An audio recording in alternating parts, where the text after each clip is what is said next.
Good Samaritan Animal Society, and I'm at Cabarrus County Animal Shelter in Concord, North Carolina. And today we're going to just go in and do a quick check-up to see how things are going here since our last visit.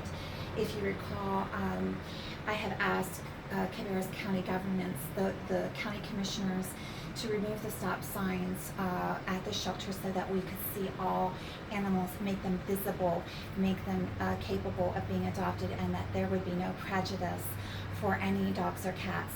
We want to start this video by saying we take no issue with the shelter managers, that we believe this is a public problem, and the only way to actually change things is by all of us coming together to show what we believe is important with our tax dollars. So if we don't speak up, things aren't going to change. So we need to see what we're dealing with, and then from that point on, we will address things step by step. So the shelter system didn't get like this overnight, and as much as we want to, it won't change overnight unless we work very hard. So we're going to need all of you to come together to help us, and this is just the first way that we can hope to end death as a form of animal control.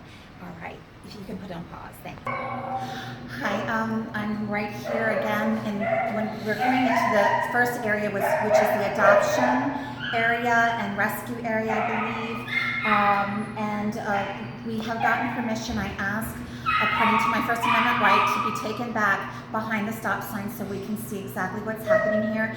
And the reason we're doing this is my own county, and I have to start here to change,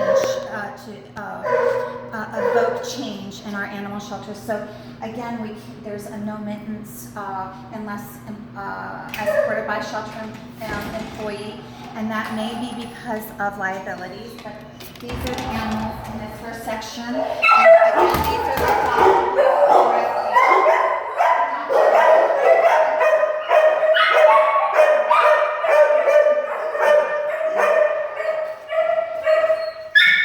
Now, right? Okay, go ahead. Oh.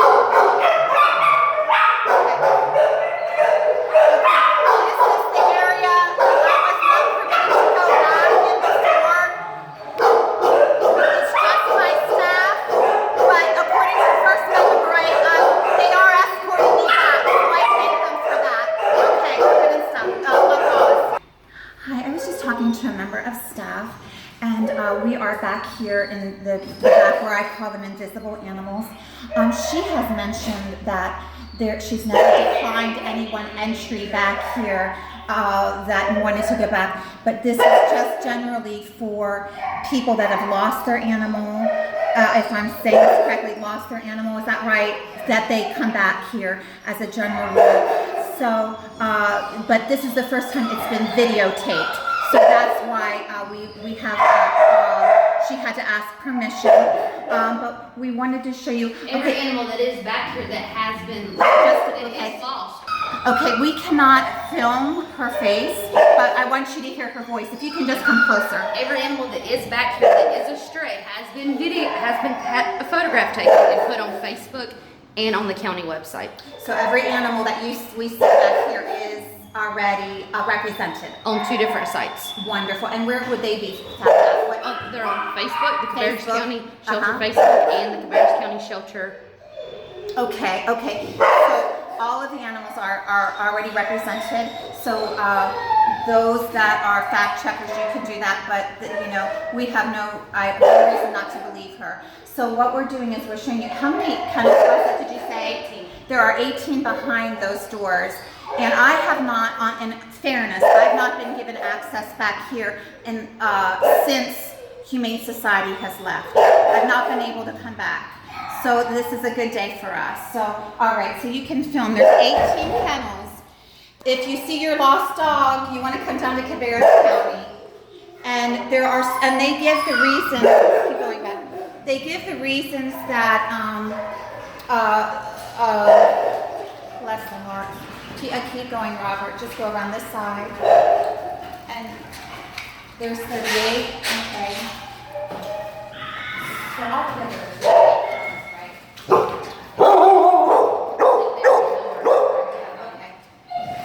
So, okay, just don't film her, okay? So this is the stray hold area. So you can see my level of concern. 18 kennels that we're not permitted to see, to film, to represent.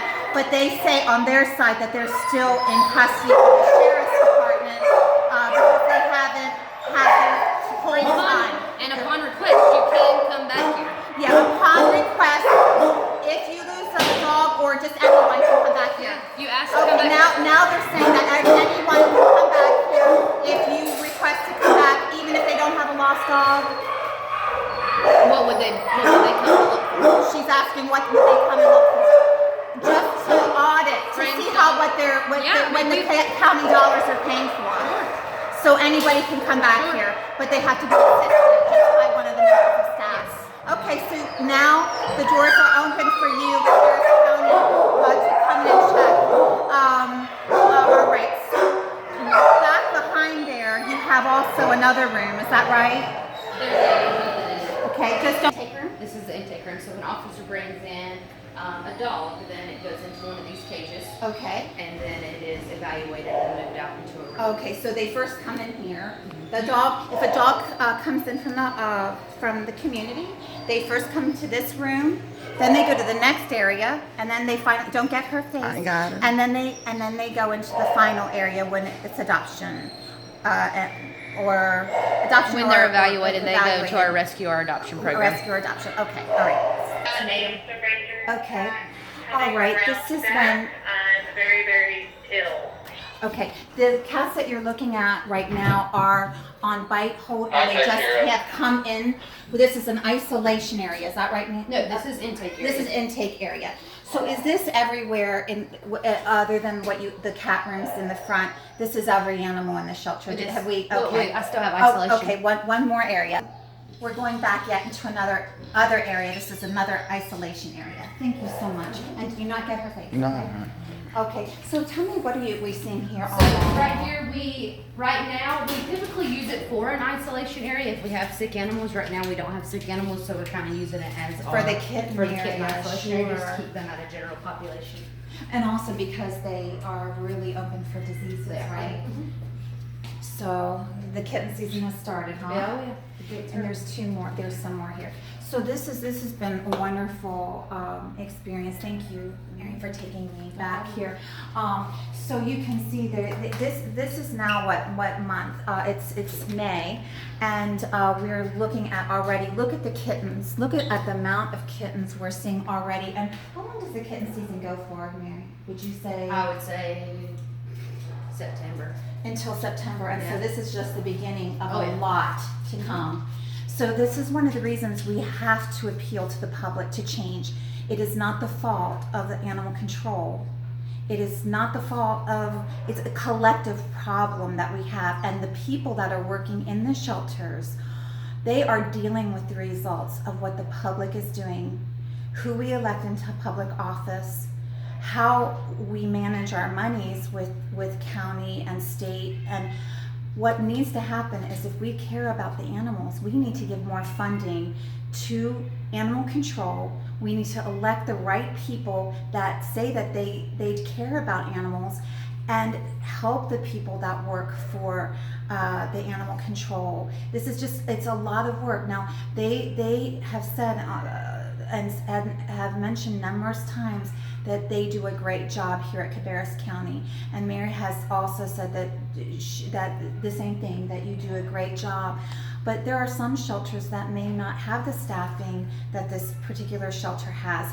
So we need to help across the board. Publicly, we need to do spay and neuter laws. We need to do, there's so much work that needs to be done. But one of the things we cannot do is blame the people of animal control. Sometimes I believe, because I've seen Facebook, I know we're on it obviously, and I've seen Facebook attacks on the people that work for AC, and they're unwarranted. They are the recipients of the community problem. So when you're looking at these kittens, this, my friends, is a community problem. And in order to stop this, we have got to change legislation. We have got to educate. There's got to be a lot of things, but again, we cannot blame animal control. We have to help animal control. We can't even blame our legislators or our county commissioners unless they know that they matter to us. We have to speak as the public. We have to engage our free speech and say we care about them. We care about them, and our monies need to go toward funding animal controls where these animals have no choices. Zoom, please. They have no choices on being here. So if we are supposed to be a religious society, then the first thing that we do is take care of the victims, the oppressed, those that cannot speak for themselves. And that is that if we are a caring, loving, religious society, then it starts with what we do with them. So we have to engage our public responsibility. This problem did not become their problem. This problem is our problem. So we need to fix it together. So I thank you so much for taking me around and showing me everything, Mary. You've been super. All right, so this is Cabarrus County today. I'm very grateful for the first chance of being brought back here. Thanks again. All right.